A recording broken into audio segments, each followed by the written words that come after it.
E aí vai começar a entender que o Volta Redonda chocou o futebol carioca, né? Porque se classificou para uma semifinal, apresentou um futebol bastante interessante, teve alguns jogadores destacados dentro desse sistema.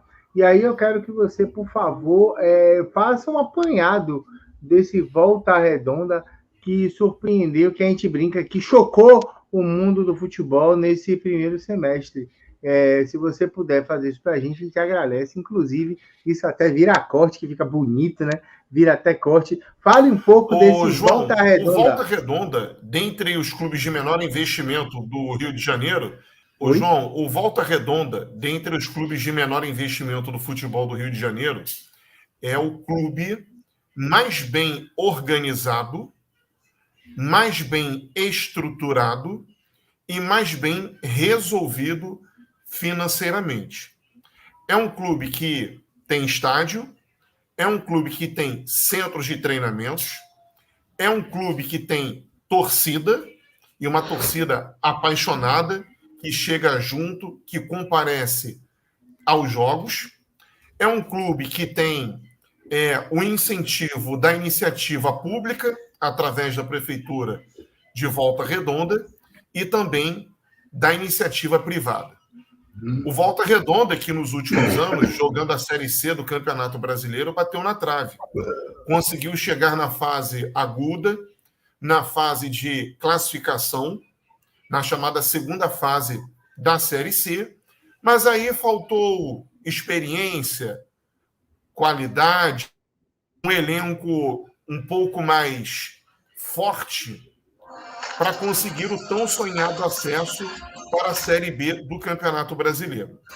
2022 foi um ano atípico para o clube, porque o Volta Redonda foi rebaixado para a Série B do Campeonato Carioca. Mas o futebol do Rio de Janeiro, ele é organizado de forma diferente em relação às outras praças do Brasil. Por exemplo, quando um clube é rebaixado, ele tem no mesmo ano o direito de jogar na Série B e tentar voltar para a Série A. Foi o que aconteceu com Volta Redonda em 2022. Que além de ter sido rebaixado, o clube jogou a Série C do Campeonato Brasileiro, jogou a Série A2 do Campeonato Carioca e venceu, e jogou a Copa Rio, que é um tradicional torneio que dá direito ao campeão escolher se vai jogar a Copa do Brasil ou a Série D do Campeonato Brasileiro. Como o Volta Redonda já estava classificada para a Série C do Brasileirão, o Volta Redonda acabou optando pela vaga na Copa do Brasil e a vaga na Série D automaticamente foi destinada ao vice-campeão, que foi a Portuguesa da Ilha, ou a Portuguesa Carioca, ou a Portuguesa do Rio de Janeiro, como vocês desejarem. O Volta Redonda virou o ano, né, virou a chave para 2023, mantendo a sua comissão técnica. O Rogério Corrêa teve o contrato renovado até o fim da atual temporada, manteve a base do ano passado e conseguiu buscar alguns reforços no mercado da bola. Tanto que o Rogério Corrêa, em entrevista ao meu canal, do Cassiano Carvalho e do Vinícius Seixeira, que é o canal Our Sports, ele disse o seguinte: a nossa preocupação no primeiro semestre é conseguir manter o Volta Redonda na primeira divisão, porque o investimento é outro. E depois nós vamos trabalhar pensando na Série C. E a Copa do Brasil? O nosso objetivo é avançar de fase. Nós queremos chegar numas oitavas de final de Copa do Brasil, mas antes nós precisamos pensar no regional, que é não levar o baque. Até porque o Volta Redonda estava retornando, né, à elite do futebol carioca e o investimento era outro. Mas para quem conhece a realidade do futebol do Rio de Janeiro, quem acompanha o desenvolvimento dos clubes de menor investimento, sabe que o rebaixamento do Volta Redonda no ano passado foi um ponto fora da curva. Essa é a primeira questão. E a segunda é que o fato do Volta Redonda ter conseguido ficar entre os 4 primeiros colocados no Campeonato Carioca também não chega a ser nenhuma surpresa, terem visto a organização, o investimento e a qualidade do seu elenco. O Volta Redonda, que além de trabalhar muito com os jogadores das categorias de base, é um clube que hoje, João, abastece não só Flamengo, Fluminense, Vasco, Botafogo, jogadores. É um clube que, além com os atletas da base, também tem o dedo certo, o tempo certo para escolher os jogadores para compor o seu grupo. Então, é um Volta Redonda que hoje chega numa terceira fase de Copa do Brasil, que eu não ficaria surpreso se passasse pelo Bahia, se conseguisse avançar de fase. Pelo futebol praticado, pelo estilo de trabalho do Rogério Correia, pelo método de treino que ele implantou no clube. É um treinador que precisa ser mais bem observado pelo mercado da bola. É um treinador que hoje está na Série C e que teria totais condições de comandar uma equipe do segundo escalão do futebol brasileiro. Eu vi o Volta Redonda ano passado aqui na Bahia, jogando contra o meu ex-rival e vencendo o meu ex-rival, né? Batendo vitória em Salvador, se não me falhe a memória. Acho que foi 2-1 o jogo aqui no Barradão. E achei um time, para a Série C, um time interessante, mas é um time que não chegou. Um time que não teve força para arrancar e conseguir a classificação. Me fala um pouco, eu acompanho muito pouco o futebol carioca, e nem é o futebol como um todo, né, do Rio de Janeiro, por conta de trabalho mesmo. Às vezes a vida aqui no canal é meio maluca, porque hora a gente está falando de sub-20, hora a gente está falando de profissional, hora a gente está falando de feminino, hora a gente está falando de Campeonato Baiano, Copa do Nordeste. Completamente vocês. Copa do Brasil. Aí você fala assim, pô, não, vamos assistir um jogo maluco. Hoje teve, sábado e domingo tiveram finais de campeonatos importantes. Eu não vi nenhuma. Não vi o Campeonato Cearense, que eu acho bacana, divertido. Não vi o Campeonato Gaúcho. Soube que o Palmeiras foi campeão porque fez um bocado de gol no Água Santa. Soube que o Fluminense foi campeão, porque estão dizendo aqui no chat, e porque eu passei rapidinho, porque você falou, vou ver o Fla-Flu, eu estava com o videogame ligado no YouTube, olhei rapidinho e vi que o Fluminense tinha ganho. Ganho não, né? O Fluminense amassou o Flamengo, mas a gente não vai entrar nisso para você não ficar triste. Aqui a gente não deixa os convidados tristes, a gente respeita os convidados. Mas eu não quis saber, mas vi que pelo segundo ano consecutivo, o Volta Redonda revela um bom nome para o futebol brasileiro. No primeiro ano foi Aleph Manga, saiu do Volta Redonda, se não me falha a memória. Foi disputado, foi apresentado, acho que foi no Goiás ou no Curitiba, eu não lembro. E quando foi apresentado, largou a seguinte pérola, abre aspas, estou chegando aqui nesse clube para ir para um clube grande, fecha aspas. E o pessoal ficou meio bolado com ele. Mas é um atacante bacana que fez os seus gols e está fazendo aí a sua carreira no futebol. E agora revelou o Lelê, um outro atacante que vai para o Fluminense, se não me falha a memória, que o Fluminense deu chapéu no Vasco, mas a gente está sabendo que o Volta Redonda é uma máquina de revelar jogadores. Mas esses jogadores que o Volta Redonda está revelando, eles estão ficando no Volta, não estão ficando no Volta, por quê? O que está acontecendo? Ô, João, olha só, quando chega um clube grande de Série A de Campeonato Brasileiro, com um calendário internacional como o Fluminense, é praticamente impossível conseguir manter um jogador. Quando não é um clube de calendário internacional como o Fluminense, mas com calendário nacional como o Vasco, Goiás, Curitiba, é praticamente impossível manter um jogador no Volta Redonda. Mas essa é uma realidade que é perfeitamente fácil de se comparar com o Resende, com a Portuguesa, com o Nova Iguaçu, que são os outros clubes do Rio de Janeiro que jogam competições nacionais, que estão jogando, que vão jogar em 2023 a quarta divisão, que é a Série D do Campeonato Brasileiro. O Volta Redonda não é um clube empresa, mas é um clube formador, certificado pela CBF. o Volta Redonda acabou se notabilizando nesses últimos anos por formar jogadores de qualidade que estão na Série A do Campeonato Brasileiro. O Volta Redonda vendeu o Aleph Manga para o Goiás, que foi peça importantíssima no acesso do time para a Série A do Campeonato Brasileiro. Ele foi destaque do Goiás na Série B do Campeonato Brasileiro de 2021. E em 2022, ele foi para o Curitiba.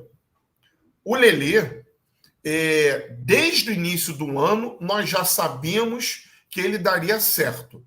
E aí, João, eu convido o amigo internauta que está nos acompanhando aqui pelo chat, e se você puder compartilhar o link da entrevista aqui no chat para a galera, a assistir a entrevista que Cassiano Carvalho, Vinícius Teixeira e eu fizemos no canal Our Sports no começo deste ano com o técnico Rogério Correia, quando ele fala sobre o Lelê, que é um jogador que era diferente, que era um jogador que seria, sim, a revelação do Campeonato Carioca e que talvez não jogasse nem a Série C do Campeonato Brasileiro pelo Volta Redonda, dada a qualidade.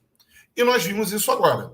O Lelê, antes mesmo do fim do Campeonato Carioca, ele estava sendo disputado por Vasco, Fluminense, Internacional, Cruzeiro, Atlético Mineiro e Goiás. Foram os clubes que procuraram oficialmente o Volta Redonda pelo Lelê.